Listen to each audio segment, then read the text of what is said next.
ꯑꯩꯈꯣꯏ ꯇꯥꯏꯕꯪꯄꯥꯜ ꯑꯁꯤꯗ ꯈ꯭ꯋꯥꯏꯗꯒꯤ ꯅꯨꯡꯉꯥꯏꯇꯕ ꯃꯇꯥꯡ ꯑꯁꯤ ꯀꯔꯤꯅꯣ ꯍꯥꯏꯕꯗ ꯑꯩꯈꯣꯏ ꯇꯥꯏꯕꯪ ꯃꯤꯑꯣꯏꯕꯒꯤ ꯑꯣꯏꯅ ꯅꯪꯅ ꯅꯣꯡꯃ ꯅꯣꯡꯃꯒꯤ ꯑꯁꯨꯝ ꯍꯣꯠꯅꯕ ꯃꯤ ꯑꯣꯏꯅꯅꯕ ꯃꯇꯤꯛ ꯆꯥꯅꯅꯕ ꯍꯣꯠꯅꯕ ꯑꯗꯨꯒ ꯅꯪꯒꯤ ꯏꯃꯥ ꯕꯕꯥꯅ ꯅꯣꯡꯃ ꯅꯣꯡꯃꯒꯤ ꯑꯍꯜ ꯑꯣꯏꯁꯜꯂꯛꯄ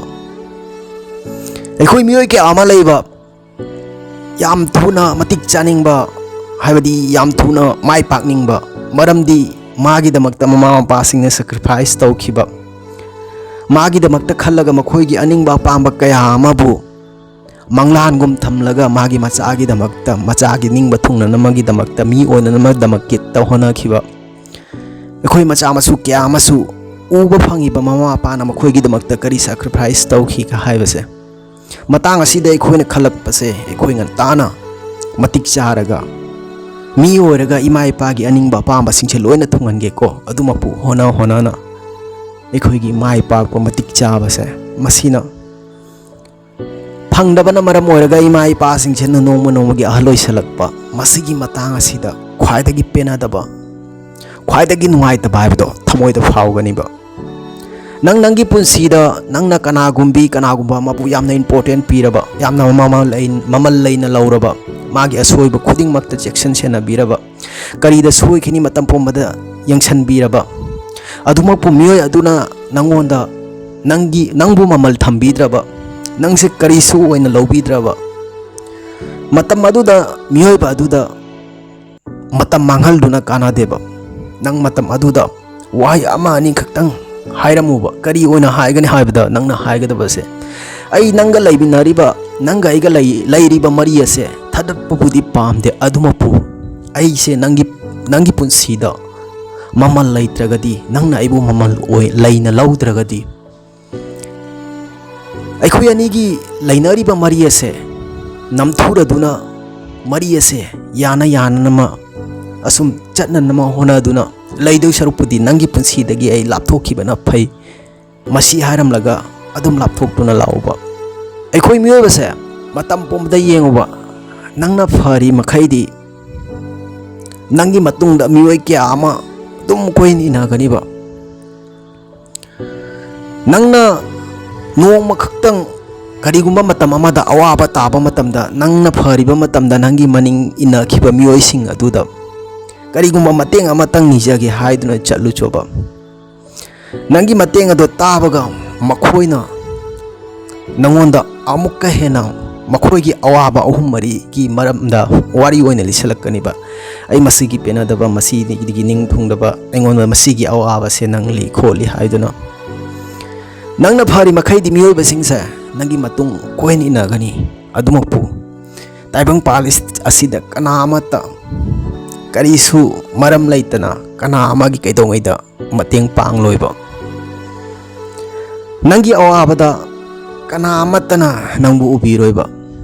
ꯑꯂꯣꯏꯕꯗ ꯑꯩ ꯋꯥꯔꯤ ꯃꯆꯥ ꯑꯃꯇꯪ ꯃꯌꯥꯝꯗ ꯁꯤꯌꯔ ꯇꯧꯖꯔꯛꯀꯦꯕ ꯂꯣꯏꯅꯅ ꯑꯩꯅ ꯃꯌꯥꯝꯗ ꯍꯥꯏꯖꯅꯤꯡꯕꯗꯤ ꯑꯩꯒꯤ ꯆꯦꯅꯦꯜ ꯑꯁꯤꯗ ꯅꯧꯅ ꯂꯥꯛꯄꯤꯔꯤꯕ ꯃꯌꯥꯝꯅ ꯅꯨꯡꯁꯤꯕꯤꯗꯨꯅ ꯆꯦꯅꯦꯜ ꯑꯁꯤ ꯁꯕꯁꯀ꯭ꯔꯥꯏꯕ ꯇꯧꯕ ꯀꯥꯎꯕꯤꯔꯝꯒꯅꯨ ꯁꯕꯁꯀ꯭ꯔꯥꯏꯕꯀꯤ ꯕꯇꯟ ꯑꯗꯨ ꯅꯈꯣꯏꯒꯤ ꯑꯣꯏꯅꯗꯤ ꯐ꯭ꯔꯤ ꯑꯣꯏꯕꯅꯤꯅ ꯑꯩꯈꯣꯏꯒꯤ ꯁꯕꯁꯀ꯭ꯔꯥꯏꯕ ꯑꯃꯃꯝꯅ ꯑꯩꯒꯤ ꯄꯨꯟꯁꯤꯗ ꯑꯍꯣꯡꯕ ꯀꯌꯥ ꯑꯃ ꯄꯨꯕꯤꯔꯛꯀꯅꯤ ꯂꯣꯏꯅꯅ ꯑꯩꯒꯤ ꯆꯦꯅꯦꯜ ꯑꯁꯤꯗ ꯃꯇꯝ ꯄꯨꯝꯕꯗ ꯃꯁꯤꯒꯨꯝꯕ ꯋꯥꯔꯤ ꯀꯌꯥ ꯑꯃ ꯎꯕꯤꯕ ꯐꯪꯒꯅꯤ ꯑꯩꯈꯣꯏ ꯇꯥꯏꯕꯪꯄꯥꯜ ꯑꯁꯤꯗ ꯅꯨꯃꯤꯠ ꯍꯥꯏꯕ ꯅꯨꯃꯤꯠ ꯑꯁꯦ ꯃꯁꯤꯒꯤ ꯃꯒꯨꯟ ꯑꯁꯦ ꯑꯩꯈꯣꯏ ꯇꯥꯏꯕꯪ ꯃꯤꯑꯣꯏ ꯈꯨꯗꯤꯡꯃꯛꯅ ꯈꯪꯂꯤꯕ ꯅꯨꯃꯤꯠ ꯍꯥꯏꯕ ꯅꯨꯃꯤꯠ ꯑꯁꯦ ꯌꯥꯝ ꯊꯤꯅ ꯁꯥꯏ ꯍꯥꯏꯗꯨꯅ ꯑꯗꯨꯃꯛꯄꯨ ꯅꯨꯃꯤꯠ ꯍꯥꯏꯕ ꯅꯨꯃꯤꯠ ꯑꯁꯦ ꯃꯁꯤꯅ ꯂꯩꯇꯕ ꯊꯣꯛꯂꯒꯗꯤ ꯅꯪꯒꯤ ꯇꯥꯏꯕꯪꯄꯥꯜ ꯅꯪꯒꯤ ꯇꯥꯏꯕꯪ ꯑꯁꯦ ꯑꯩꯈꯣꯏ ꯇꯥꯏꯕꯪ ꯃꯤꯑꯣꯏꯕꯁꯦ ꯍꯥꯏꯕꯗꯤ ꯑꯃꯝꯕꯗ ꯍꯤꯡꯕꯒ ꯆꯞ ꯃꯥꯟꯅꯒꯅꯤꯕ ꯃꯇꯧ ꯑꯁꯨꯝꯅ ꯑꯩꯈꯣꯏ ꯃꯤꯑꯣꯏꯕꯒꯤ ꯄꯨꯟꯁꯤꯗ ꯑꯩꯈꯣꯏꯒꯤ ꯏꯃꯥ ꯏꯄꯥꯒꯤ ꯈꯨꯠ ꯌꯥꯎꯗ꯭ꯔꯕ ꯇꯥꯏꯕꯪꯄꯥꯜ ꯑꯁꯦ ꯑꯃꯝꯕꯗ ꯍꯤꯡꯕꯒ ꯆꯞ ꯃꯥꯟꯅꯩꯕ ꯋꯥꯔꯤ ꯑꯁꯦ ꯑꯩꯈꯣꯏꯒꯤ ꯅꯨꯄꯥ ꯑꯃ ꯃꯥꯒꯤ ꯂꯣꯏꯅꯕꯤ ꯃꯥꯒꯤ ꯅꯨꯄꯤ ꯑꯁꯦ ꯂꯩꯈꯤꯗ꯭ꯔꯦꯕ ꯑꯗꯨꯒ ꯅꯨꯄꯥ ꯑꯁꯤꯅ ꯃꯥꯒꯤ ꯃꯆꯥꯅꯨꯄꯥ ꯑꯃ ꯌꯥꯎꯖꯩ ꯃꯆꯥꯅꯨꯄꯥꯁꯦ ꯌꯥꯝ ꯋꯥꯅ ꯆꯥꯎꯅ ꯁꯥꯡꯅ ꯃꯤ ꯑꯣꯏꯅꯅꯕ ꯍꯣꯠꯅꯔꯗꯨꯅ ꯅꯨꯄꯥ ꯑꯁꯦ ꯊꯕꯛ ꯇꯧꯔꯦ ꯃꯆꯥꯅꯨꯄꯥ ꯑꯁꯦ ꯃꯇꯤꯛ ꯆꯥꯔꯦꯕ ꯅꯨꯄꯥ ꯑꯁꯦ ꯑꯩꯈꯣꯏꯒꯤ ꯍꯥꯟꯅ ꯊꯥꯏꯅꯩ ꯃꯇꯝꯒꯤ ꯍꯥꯏꯕꯗꯤ ꯑꯩꯈꯣꯏꯒꯤ ꯃꯣꯕꯥꯏꯜ ꯐꯣꯟ ꯆꯠꯅꯔꯛꯇ꯭ꯔꯤꯕ ꯃꯗꯨ ꯃꯇꯝꯒꯤ ꯃꯤꯑꯣꯏ ꯑꯣꯏꯕꯅ ꯑꯩꯈꯣꯏꯒꯤ ꯁꯣꯁꯤꯌꯦꯜ ꯃꯤꯗꯤꯌꯥꯒꯤ ꯃꯔꯝꯗ ꯐꯖꯅ ꯈꯪꯕ ꯉꯝꯗꯦꯕ ꯅꯨꯄꯥ ꯑꯁꯤꯅ ꯅꯣꯡꯃ ꯃꯥꯒꯤ ꯃꯆꯥꯁꯦ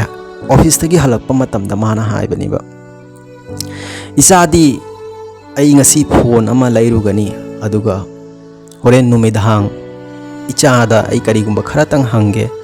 अदो इचाना इगोंदा तापिउ हाइदना मचानुपादो करीसु खोमदे अदुगो मपादुना चलगा दुकानदगी फोन अहनबा अमा लैरगा लागलगा नुमिदांग ngसाइगी मचा असिदा चलगा हंगबनिबा माना हाइबनिबा इचादी अइना ngसाइ हाइगिबदो करीगुंबा खरातंग हंगे फोन असिगी मरमदा मचादुना यामना साउनिंगबोय खोनिंगबोय इपासदी अहन थंग असिदा करीबु तौजे सारिनो खंगदे ओइसु ओइरदबदा मसी हाइरगा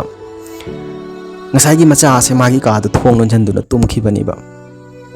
मपा से नुंगाइत्रे वखल नुंगाइतना मासे तुमे नुंगालगा मागी नेबर्स थंगनरिबा युम अमदा अखोगी आंगांग अमदा चलगा माना मोबाइल से कमाई सिजनगनी खोटकनी मागी फेसबुक अकाउंट का से हांगलगा माना पुदुना लागलबा गांदा माना मचानुपा असिदा अमुक ऑफिस तगी हलकलबा मता असिदा मचानुपा असिदा हंगबनिबा इजादा करीगुंबा अमतंग हंगेदना यारगदी हाइबनिबा मचादुना अमुकसु पापासिना आई ऑफिस ते हलकपता गारे सुवाना लागलिबा सिंहाक्तंग पोथा हानगे खोटके खंदे मतम पोमदा करीगुंबा अमा हंगे अदु हंगे मतम पोमदा मतव सुमना तौना लैरिबसि करीगिनो हाइदुना ngसाइगी मपा से याम वखल नुंगाइत्रेबा मासे कपनिंगबोय तौरगा मागी कादा चंगरेबा अहिंग चाक चारे दुगा मचानुपा असिना तुमलमदाय असिदा येंगबदा ngसाइगी मपा असिगी का असिदा मई थालगा लैबनिबा मचा असिना थोंग असि खजिक्तंग इंथोकलगा येंगबदा मपा असे मई थालगा मोबाइल अदुदा करीनो मेत्तुना खोत्तुना सानाना लैबनिबा मचादो करीसु हाइदे मचादो तुमिन्ना चलगा तुमखरे नोंगालगा माना ngसाइगी मचानुपा असिना मागी फोन असे हांगदोकलगा येंगबदा फेसबुक ता ngसाइगी मपा असिगी फ्रेंड रिक्वेस्ट लामबनिबा अदुगा मचानुपा असिना मपागी प्रोफाइल अदो अदुदा चंगलगा येंगबा मतमदा ngसाइगी मागी फोटो अमा अपलोड तौरगा मपा असिना इरंबनिबा wish you happy birthday इचादी नुंगाइ पाना मतम पुमदा हराउ तयामना लयुको हाइना मचानुपादो मदु उबदा याम थिना कप्पेबा कप्पगा मा खंगबा ngamलेबा मपाना मांगोंदा हंगनिंगलमलिबा से करिनो हाइदुना मसिगी पिकलबा वारी असिदा तमजनिंगाइ से करिनो हाइबदा एखोइ ताइबंग पालसिदा हौजिक हानागी मतमगा मानद्रेबा एखोइ इमुंग मनुंगदा इमाइ पा लैना एखोइ नोइ खंदुना योंगबा युमदा लैबा खंगदे अमदबु लैबा खंगदे इमा इपादा एखोइ मतम क्याम पीबगे चाक चारमदागी ngahak wari sanaramba nattana phone ama pairaga kuna kachinda ima ipada important wari sanabadi akoigi nongmada amura ani ka sanaramgadra aduga karisu leitaba nangna mana bisingati game sanabda wari sanaba khangde message khathanaba khangde ama matawduna nomagi pung mari mangadi adum wari sanagani ima ipada important pideba ngasi nangna ima ipada important pidriba nangi family da nangi nachanna che singda nangi nupi singda nangna important pidriba singdo hayeng मखोइना नंगी पुंसीदगी चटख्रबा मतमदा मखोइना नंगी पुंसीदगी लापना थादोक्तुना चटख्रबा मतम अदुदा खक्तदा मखोइगी ममल मखोइगी मगुल मसक खंगलक्कनिबा मसिदैसिदा इमा इपागसु पुंग अमा मखाय खतंग काइथोलगा नुमितकी फमलगा करी कमाई तोबा वारी साना थोकपिउबा साना बिनौबा इमुंग मनुंगनबु हराउ तयामना मतम पुंबदा लैरबा नखोइगी इमुंग मनुंगदा नखोइगी इमुंग मनुंगी फैमिली पुंबना हराउ तयामना लैरबा नुंगाइबा सेदी अदुम खोंगना थोगलगलगा खोंगना चलगा नखोइगी नफमदा लाक्तौ लैरेबा मरम असिना मतम पुंबदा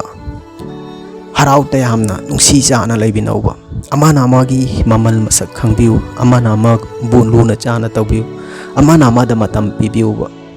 So guys, thank you so much. Yang biriba miyam da ina aloy bada haijaning badi nuksibiduna ai mamang da so haigi baduni channel se subscribe tawba kaubiram ganu aigi wari asida khajikang phawba nungai biba khangjin bangam gadaba khoida knowledgeable oigadaba wahai wata yaubiba thoglagadi nuksibiduna channel se subscribe tawba kaubiram ganu thengna se gi mathangi video da matamadu phawbugi damakta kaina si bye bye.